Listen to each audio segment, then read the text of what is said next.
Hey everybody, this is Miss Tisha Spencer. I am basically here to show you how to get started booking your first group trip. The reason why I decided to do this is basically because a lot of people get told to book groups, but they don't really know what they're doing. So the reason why we love groups is because, of course, it's increased commissions. We get more commissions because we have more cabins, more rooms being reserved. Plus, you have the ability to grow your CRM quickly because whether you know everybody who's booking before they book, they're now in your system. Plus, this will also strengthen your relationships with your suppliers because by bringing them these groups and these large numbers, they're actually going to be more willing to do things for you and your future trips.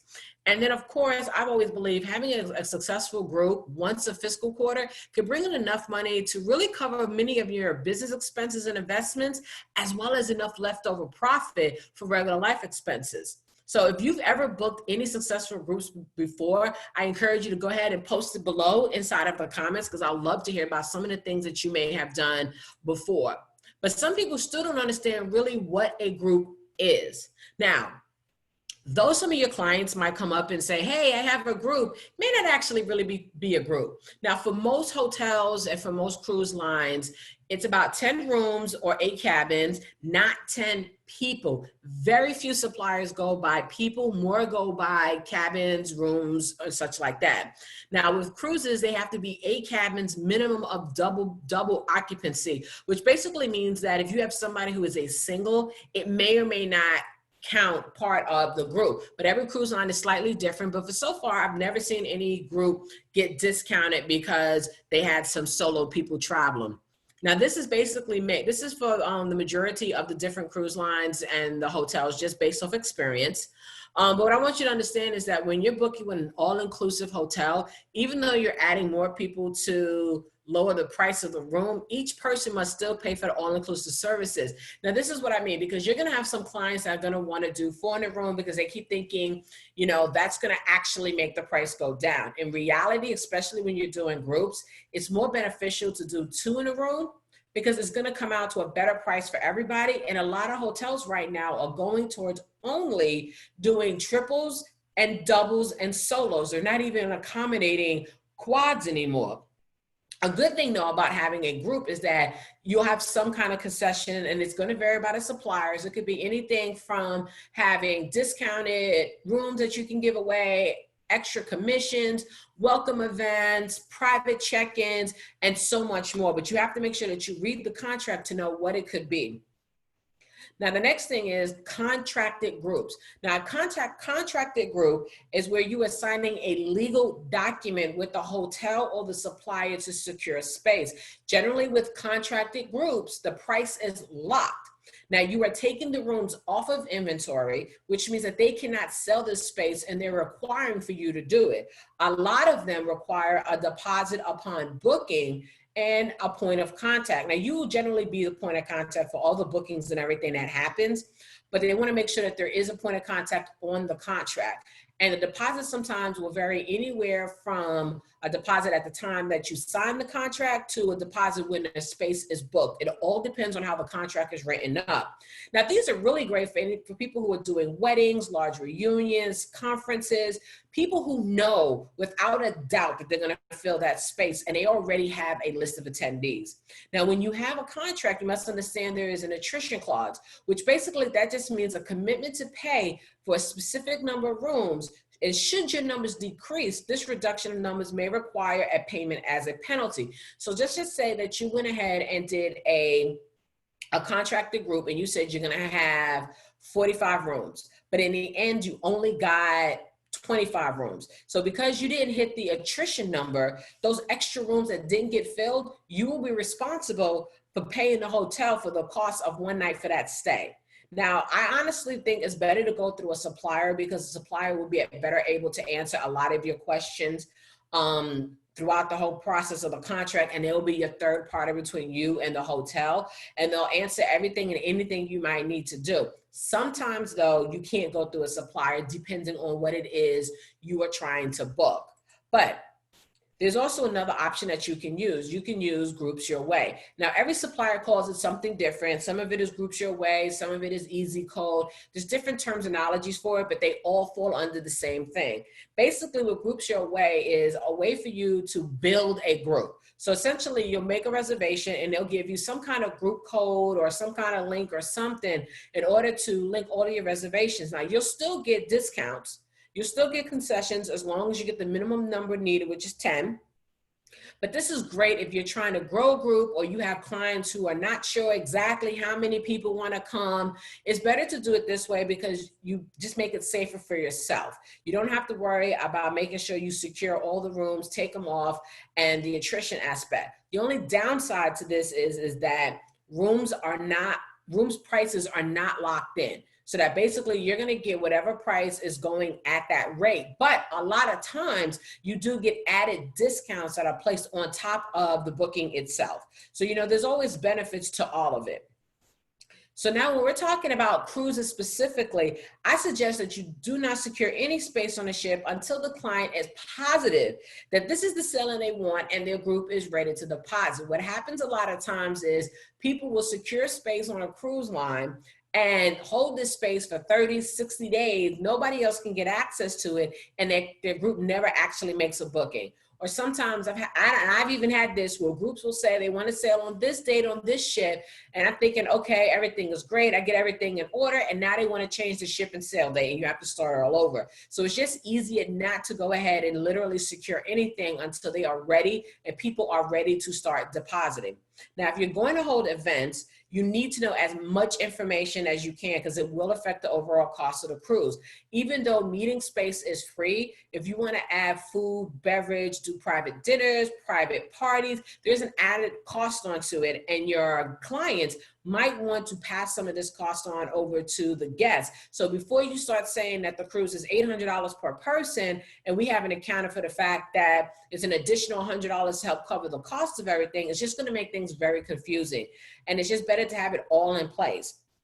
Now, I do suggest highly that you research every cruise line with their policy on groups, meetings, and incentive programs. This should be something that if you're really going to be getting into groups, you should be taking time to do this training. Now, everyone has a different timeline of how long you can hold a space. They range anywhere from 30 to 60 days. Some allow you to create bookings right away. Some you have to do it later. Because, for instance, Norwegian, it's a $50 deposit.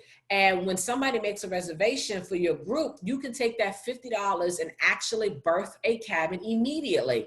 Now, other cruise lines, it's only $25 to make a reservation, but it's really just to hold space. It is not securing your clients inside of a cabin because you need the full deposit, which can range anywhere from $125 to $250 or more if they are booking inside of suites. So you want to make sure you have all of that information ready for your clients when you get started.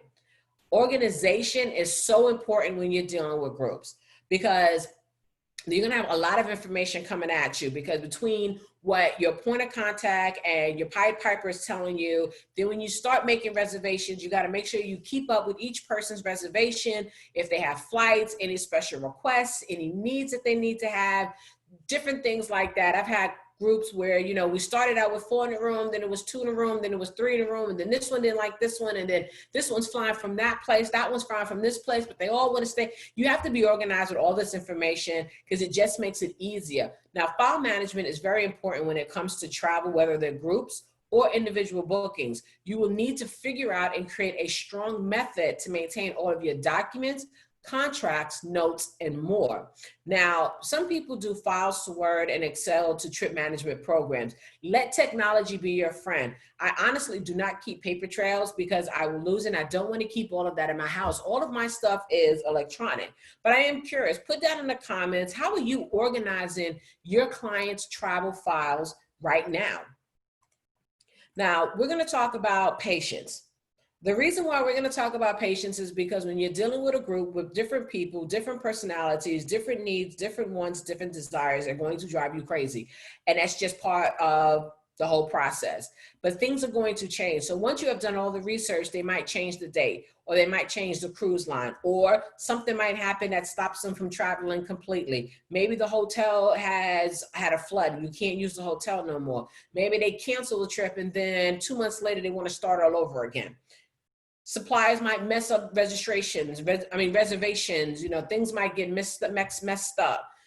Shit might get canceled like we dealt with the COVID. There's so many different things that can actually happen. You have to have patience to get through it all, because trust and believe it will benefit you in the end. I will say that many of our clients do become friends, or matter of fact, already are friends, but you want to make sure that you separate business conversations and friendship. You want to make sure that they understand that this is serious for you and not a favor that they're doing. Make sure if you treat your business like a business, and your friends will do the same. Now, if you do need to complain, please do not do it to the group or on Facebook or to the Pied Piper. Find somebody else who is not connected, a friend, a spouse, a girlfriend, boyfriend. Complain to them, because you're going to get frustrated and you don't want to show it or take it out on the potential clients nor the Pied Piper, because you never know where that could lead and where this could lead for you in the future. Now, the question I get a lot of times is, how do we market these groups? A lot of agents believe that they're responsible for marketing these groups. Now, I want you to understand, as a travel professional, your only job is to provide travel arrangements, provide photos, descriptions, information from some suppliers. Some of the Pied Piper or whoever's hosting it, they generally will create the flyers and the websites and the groups, Facebook groups and stuff like that for you. That's actually not your responsibility. Now, you can do it. There's nothing saying you can't. Just understand you have to be more engaged when you do stuff like that. Now, some agents I've seen have great talent when it comes to building flyers, and that's great.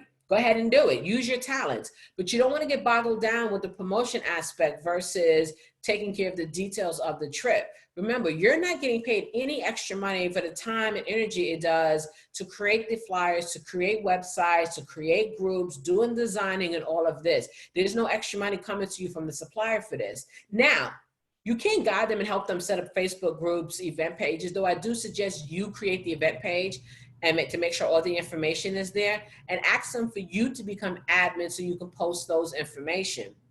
Now, remember, you are a travel professional, not an event planner, unless you really are an event planner, so you understand all of this. Now, when you're marketing a group that you have created that is not being sponsored by anybody else, by a client, and you're just trying to fill, you will be responsible for taking care of all of this marketing. Now, right now, we want you to network within your group. Now, remember, this group can lead you to several more travel bookings. Understand that once they've sailed, once they've gone on this trip, they should be in your CRM right now. This could lead to personal trips. This can lead to connections for other events that are happening. Everything you do or you don't do is a reflection of your business and you. The idea is to turn each individual reservation within your group into a future customer, as well as a possible repeat group. If you have a successful group, they may ask you to do it again next year, and the year after, and the year after. Now, again, during this booking process, you should be gathering all of your clients' information, trip booking information. This is a powerful way to build your CRM. Regardless if they travel or not, you still have the actual information. Host pre-events. Now, depending on what it is that you are booking, the type of group, there's different ways that you can do stuff. If it's a cruise, do a cruise party where you set up maybe a Zoom event, or you have a live event somewhere and invite people who are going to be participating in this event. So say it's a comedian who's doing a cruise. Have the comedian set something up where you can go out there and present the entire trip to them. Everything that's going on, you work with your host. And that way they see everything, and they give them incentive to go ahead and make their reservation right then and now. Now, some of the things that, I've talked about might be new. Some of the things I've spoken about might be old information. Hopefully, though, in the end, this information has helped you become a little bit more comfortable when it comes to booking groups. Now, you can follow me on social media. These are all of my IG and my Twitter accounts. Also, make sure you subscribe and follow me on YouTube. And if you have any other questions, you can definitely go ahead and put those comments and put the comments down at the bottom. And when I get the notifications, I'll definitely hit you up. Thank you for being here. Thank you for watching, and keep on traveling. Have a good day.